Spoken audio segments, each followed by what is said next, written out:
আসসালামু আলাইকুম, ফারজানা ইয়াসমিন স্বাগত জানাচ্ছি এনটিভির সকালের খবরে। ক্রাউন সিমেন্ট শিরোনাম দেখছিলেন, এবার পুরো খবর। স্থলবন্দর দিয়ে ভারতের পণ্য আমদানি নিষেধাজ্ঞা বাংলাদেশের সঙ্গে দেশটির বাণিজ্য যুদ্ধের অংশ হিসেবে দেখছেন অর্থনীতির বিশ্লেষকরা। বলছেন, এমন সিদ্ধান্ত শুধু অর্থনৈতিক নয়, সম্পর্কের টানাপোড়েনের প্রতিফলন। এই সংকটের সমাধান রাজনৈতিকভাবেই করতে হবে বলে মনে করেন তারা।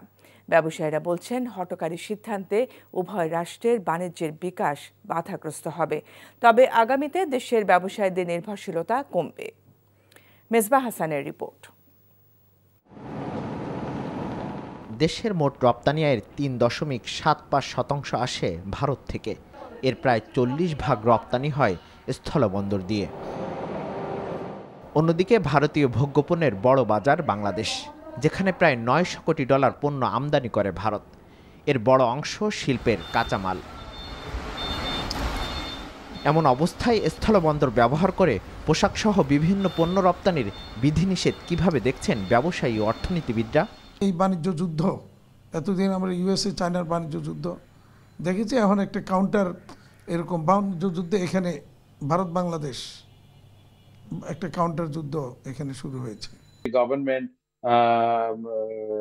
যৌক্তিকভাবেই এবং সমতার ভিত্তিতে আমাদের পার্শ্ববর্তী দেশের সাথে নেগোসিয়েশনে যাবে এবং আমরা উভয় দেশের স্বার্থে নিশ্চয়ই এটার কোনো একটা সলিউশন বের হবে বলে আমরা আশা করছি। শুধু যে ইন্ডিয়া মার্কেট আমাদের জন্য অপরচুনিটি তা তো না, সারা বিশ্ব তৈরি হওয়ার সম্ভাবনা আছে। ব্যবসায়ীরা বলছেন, এই নিষেধাজ্ঞা খানিকটা চ্যালেঞ্জ হলেও নতুন বাজার তৈরিতে সহায়ক হবে। একই সাথে কমবে নির্ভরশীলতা। বিকল্প হিসেবে আমরা নৌপথ ব্যবহার করতে পারি, সমুদ্র বন্দর ব্যবহার করতে পারি, অথবা আমাদের পানগা থেকে মংলা থেকে হলদিয়া এই রোডটাও আমাদের ব্যবহার হইতে পারে। আর দ্বিতীয়ত মানে যেটা ক্ষতিগ্রস্ত আমাদের সবচেয়ে বেশি হবে সেটা হচ্ছে প্রসেস ফুড যেটা এবং ফার্নিচার যেটা আমাদের রপ্তানি যাইতো, সেইটা মেইনলি ক্ষতিগ্রস্ত হবে। বিশেষজ্ঞরা বলছেন, রাজনৈতিকভাবে এই সংকট নিরসন করতে হবে। এখানে এই টিট ফর ট্যাট অ্যাকশনটা আমাদের নিজেদেরও ক্ষতি করে। আমাদের চেষ্টা করা উচিত ডিপ্লোম্যাটিক লেভেলে যে এগুলোর একটা সমাধান করা, 1 নম্বর। 2 নম্বর হচ্ছে আমাদের আর কোনো এই টিট ফর ট্যাট মুভ নিয়ে আমাদের নিজেদেরই ক্ষতি হবে। প্রতিবেশী 2 রাষ্ট্রের এমন টানাপোড়েন সমাধান না হলে আগামীতে উভয় রাষ্ট্র ক্ষতির মুখে পড়বে বলে মত বিশেষজ্ঞদের। Mezba Hasan, NTV news, Dhaka. ভারতের স্থলবন্দর দিয়ে বাংলাদেশের তৈরি পোশাক পণ্য আমদানিতে দেশটির নিষেধাজ্ঞার বিষয়ে আনুষ্ঠানিকভাবে কিছু জানেন না উল্লেখ করে কোনো সমস্যা থাকলে আলোচনার মাধ্যমে সমাধান করা হবে বলে জানিয়েছেন বাণিজ্য উপদেষ্টা শেখ বশিরউদ্দিন। রোববার সচিবালয়ের প্রশ্নের জবাবে এসব বলেন তিনি। আমরা এখনো অফিসিয়ালি ভারতের পদক্ষেপটা সম্বন্ধে জানি না। আমরা ফর্মালি জানার পরে ব্যাপারগুলো নিয়ে পদক্ষেপ নিতে পারবো। বিভিন্ন সময় আমরাও আমাদের কৃষিপণ্য উৎপাদন এবং ভোগের উপরে নির্ভর করে আমদানিতে বিভিন্ন রকমের বিধিনিষেধ আরোপ করি, ভারতও করে। সো এটা একটা চলমান প্রক্রিয়া, এটা একটা বাণিজ্য ব্যবস্থাপনার একটা প্রক্রিয়া এবং এই বাণিজ্য ব্যবস্থাপনার প্রক্রিয়াতে আমরা কাজ করছি এবং আমরা আশা করি যে যদি কোনো এই বিষয়ে কোনো সমস্যা তৈরি হয় আমরা উভয় পক্ষ আলোচনার মাধ্যমে এটার একটা উপযুক্ত পরিণতিতে আনতে পারব। আগামী 2025-26 অর্থ বছরের জন্য 35,000 কোটি টাকা কমিয়ে 2,30,000 কোটি টাকার বার্ষিক উন্নয়ন কর্মসূচি এডিপির অনুমোদন দিয়েছে জাতীয় অর্থনৈতিক পরিষদ এনইসি। রোববার পরিকল্পনা কমিশনের এনইসি সম্মেলন কক্ষে প্রধান উপদেষ্টার সভাপতিত্বে অনুষ্ঠিত বৈঠকে এই অনুমোদন দেওয়া হয়। সভা শেষে পরিকল্পনা উপদেষ্টা ওয়াহিদুদ্দিন মাহমুদ জানান, এডিপিতে স্থান পাচ্ছে না জনতুষ্টি ও অপচয়মূলক মেগা প্রকল্প। সেলিম মালিকের রিপোর্ট। প্রতি বছরের বাজেটের আগে আগের বছরের তুলনায় কয়েক হাজার কোটি টাকা বাড়িয়ে শত শত ছোট বড় ও মেগা প্রকল্প ভিত্তিক উন্নয়ন বাজেট বা এডিপি ঘোষণা করত হাসিনা সরকার। তবে স্বল্প সময়ের জন্য আসা অন্তর্বর্তী সরকার হাঁটছে ঠিক তার উল্টো পথে। বাজেট বাড়িয়ে নয়, বরং চলতি বছরের তুলনায় 35,000 কোটি টাকা কমিয়ে আগামী বাজেটের জন্য 2,30,000 কোটি টাকার উন্নয়ন বাজেট অনুমোদন দিল সরকার। অনুমোদিত এডিপির মধ্যে সরকারি তহবিল থেকে সহায়তা আসবে 1,44,000 কোটি টাকার। বৈদেশিক ঋণ নেওয়া হবে ৮৬,০০০ কোটি, আর মন্ত্রণালয়গুলো অর্থায়ন করবে আরও ৮,৫৯৯ কোটি টাকা। বাজেটকে আমি যদি বলি ছোট করছি, ছোট ঠিক না, বাস্তবসম্মত করছি, কিন্তু যতটুকু বাস্তবায়ন করা যায়। এখন তো আমরা বুঝে গেছি যে বাস্তবায়নের সমস্যাগুলো কি। আগামী অর্থ বছরের এডিপিতে সর্বোচ্চ বরাদ্দ পেয়েছে গণপরিবহন ও যোগাযোগ খাত প্রায় ৬০,০০০ কোটি, বিদ্যুৎ ও জ্বালানি খাত ৩২,০০০ কোটি টাকার বেশি, শিক্ষা খাত পেয়েছে প্রায় ৩০,০০০ কোটি টাকা। এছাড়া স্বাস্থ্য খাত বরাদ্দ পেয়েছে ১৮,১৪৮ কোটি টাকা। শিক্ষকদের বেতন ভাতা বাড়ানোর একটা দাবি আছে, সেটা কিছুটা করা হচ্ছে। স্বাস্থ্য খাতে পরিচালন ব্যয় এখন হয়তো অত দৃশ্যমান হবে না, অর্থ বছরের শেষের দিকে হয়তো স্বাস্থ্য খাতের পরিচালনা ব্যয় বাড়বে।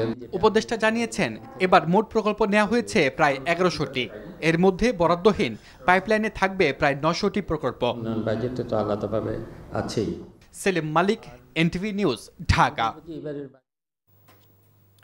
সাবেক প্রধানমন্ত্রী শেখ হাসিনার অবৈধ সম্পদের অনুসন্ধান শুরু করেছে দুর্নীতি দমন কমিশন দুদক। এরই মধ্যে সরকারি অর্থ আত্মসাৎ, জালিয়াতি সহ নানা অভিযোগের প্রমাণ পেয়েছে সংস্থাটি। অন্যদিকে শেখ হাসিনার বিরুদ্ধে বার্চ মাউন্টেন বিদ্যুৎ কেন্দ্র দুর্নীতি মামলা সচলের উদ্যোগ নিয়েছে দুদক। এ বিষয়ে শুনানির জন্য ১৫ জুলাই দিন ধার্য করেছেন আপিল বিভাগ। সরকারি অর্থ আত্মসাৎ ও জালিয়াতি করে শেখ হাসিনা কী পরিমাণ সম্পদ অর্জন করেছেন তা খতিয়ে দেখতে অনুসন্ধানের সিদ্ধান্ত নিয়েছে দুর্নীতি দমন কমিশন।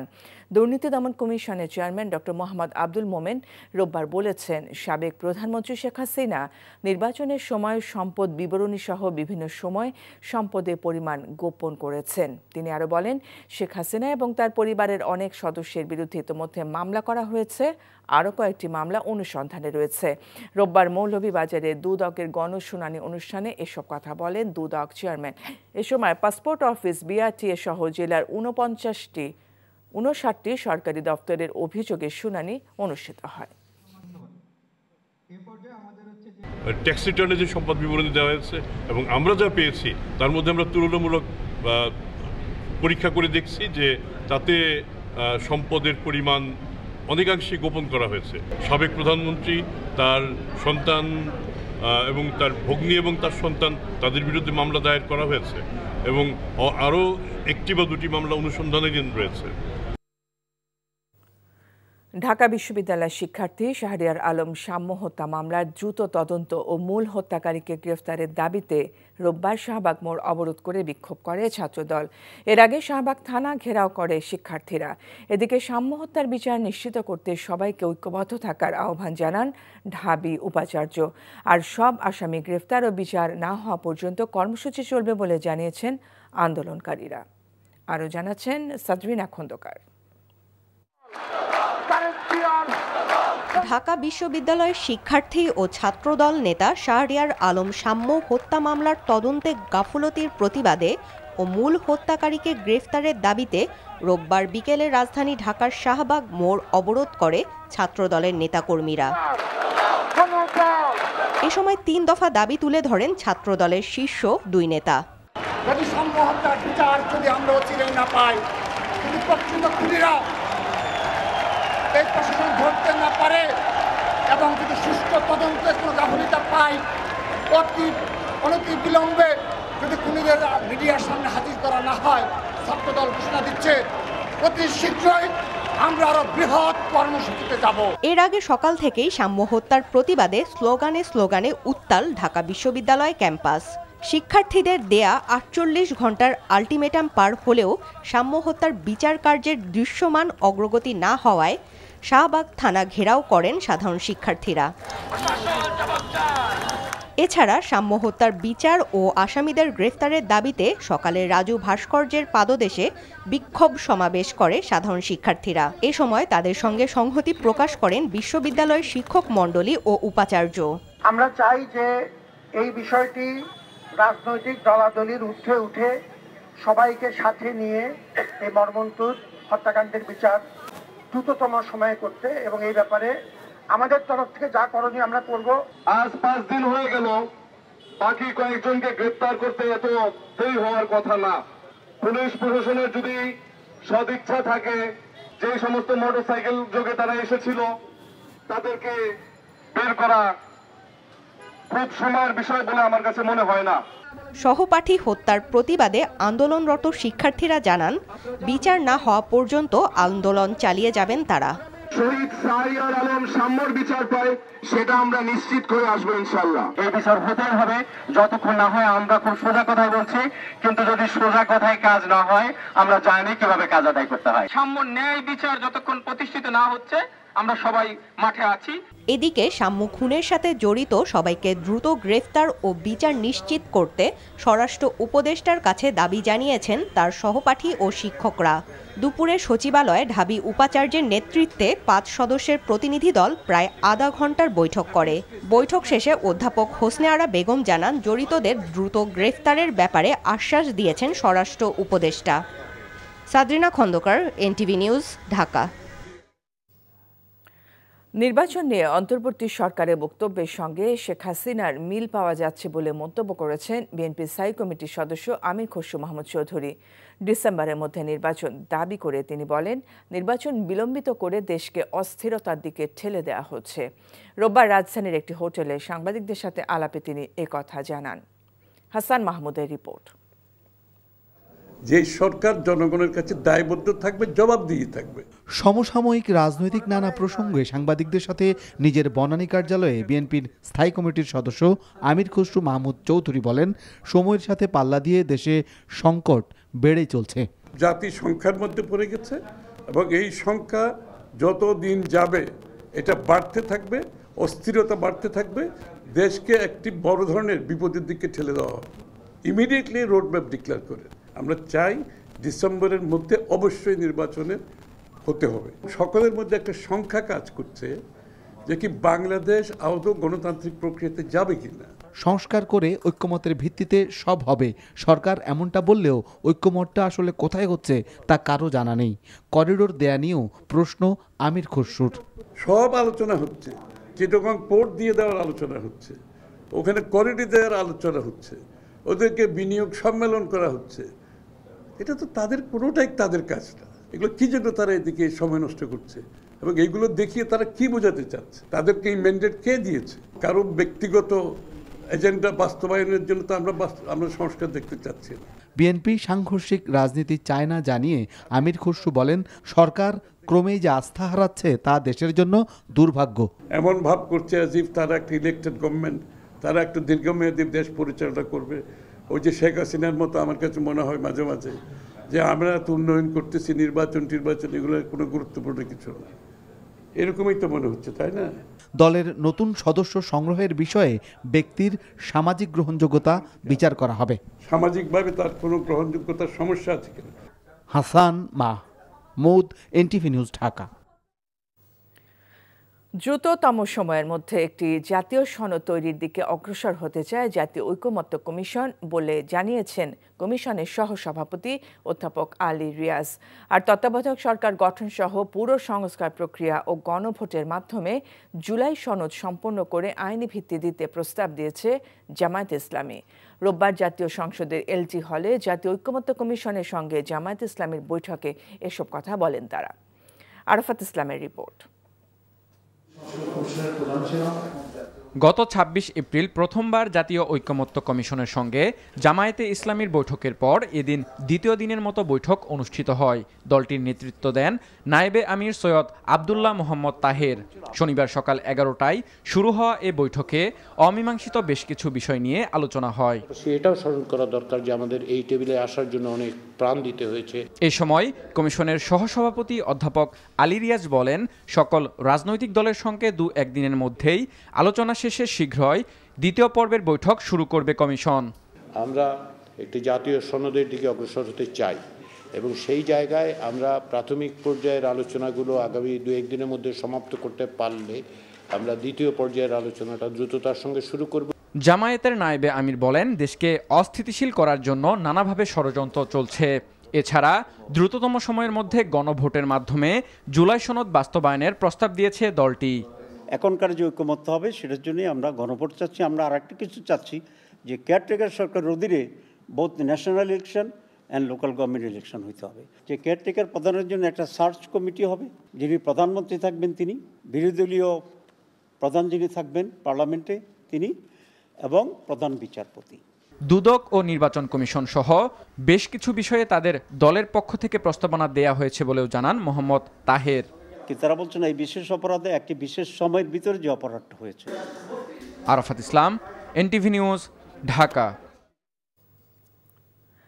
বিএনপি নেতা ইঞ্জিনিয়ার ইশরাক হোসেনকে মেয়রের দায়িত্ব দেওয়ার দাবিতে রোববারও বিক্ষোভ করেছেন তার সমর্থকরা। অভিযোগ করেন অন্তর্বর্তী সরকারের কিছু উপদেষ্টার ষড়যন্ত্রের কারণেই শপথপাঠ আয়োজন করছে না সরকার। এ সময় উপদেষ্টা আসিফ মাহমুদের পদত্যাগও চান অনেকে। এদিকে চলমান আন্দোলনের রোববারও বন্ধ ছিল সিটি কর্পোরেশনের সব কার্যক্রম। সোমবার নগর ভবন ব্লকেট কর্মসূচি ঘোষণা করেছেন আন্দোলনকারীরা। নাজিবুর রহমানের রিপোর্ট। ইশরাক হোসেনকে মেয়র ঘোষণা করে নির্বাচন কমিশনের গ্যাজেট প্রকাশের ২১ দিন পেরিয়ে গেলেও শপথ অনুষ্ঠান আয়োজন হয়নি এখনো। এরই প্রতিবাদে চতুর্থ দিনের মতো বিক্ষোভ সমাবেশ ও মিছিল করেছে ঢাকা দক্ষিণ সিটি কর্পোরেশন এলাকার বাসিন্দা ও ইশরাকের সমর্থকরা। তাদের দাবি, পরিকল্পিতভাবে শপথ অনুষ্ঠান বিলম্বিত করছে সরকার। এদিন উপদেষ্টা আসিফ মাহমুদের বিরুদ্ধেও স্লোগান তোলেন অনেকে। যারা গড়িমসি করছে সেটা আইন উপদেষ্টা এবং স্থানীয় সরকার উপদেষ্টা, কারণ তারা আমাদের দাবি বা আমাদের নগরপিতাকে তার যোগ্য আসনে বসার জন্য বাধা সৃষ্টি করছে। ওনারা ইচ্ছা করে বিলম্ব করছে, নাহলে এটা বিলম্ব হওয়ার কোনো কথা ছিল না। যে এখানে কোর্টের রায় দিছে, কোর্টের রায়কে সম্মান জানিয়ে অবিলম্বেই এই শপথ গ্রহণের ব্যবস্থা করা উচিত। আদালতের রায়ের পরও মেয়রের দায়িত্ব না দেয়াকে চক্রান্ত হিসেবে দেখছেন আন্দোলনকারীরা।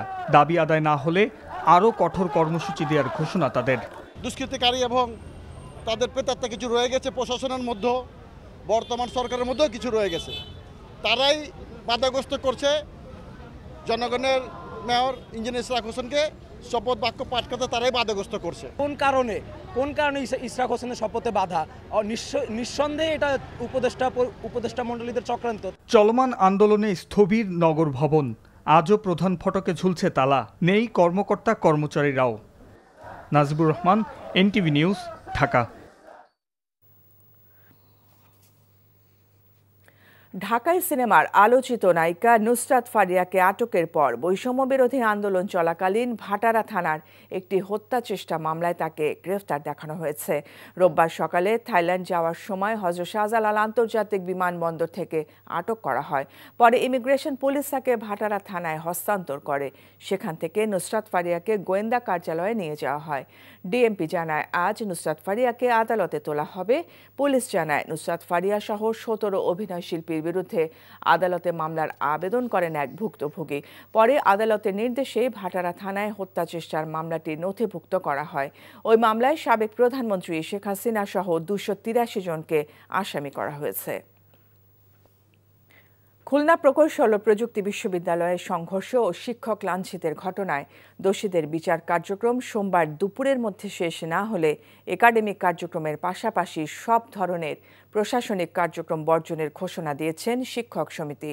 রোববার দুপুরে প্রশাসনিক ভবনে শিক্ষক সমিতির সাধারণ সভা শেষে এই সিদ্ধান্ত জানান শিক্ষকরা।